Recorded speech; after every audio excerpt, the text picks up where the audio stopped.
Everyone, હું કિંજલ જસાણી સ્વાગત કરું છું મારા કિચનમાં. આજે હું બનાવું છું તપતા તડકામાં ઠંડુ ઠંડુ લાગે તેવું કાકડીનું શરબત એટલે કે કુકુંબર લેમનેડ. હવે તેના માટે મિક્સર જારમાં લઈ લીધું છે કાકડી જે પીસ કરીને લીધા છે. હવે તેમાં નાખીશું લીંબુનો રસ.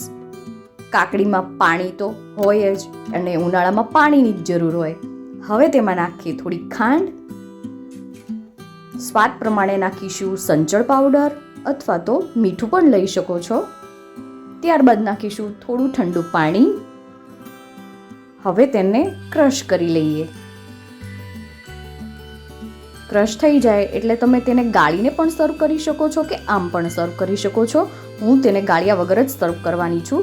તો એક બોટલ પર મરચું લગાવી દીધું છે કિનારી પર. હવે તેમાં લઈએ બરફના પીસ અને જે બનાવેલું કાકડીનું શરબત છે તે લઈ લઈશું અને આ ઠંડુ ઠંડુ શરબત સર્વ માટે તૈયાર છે.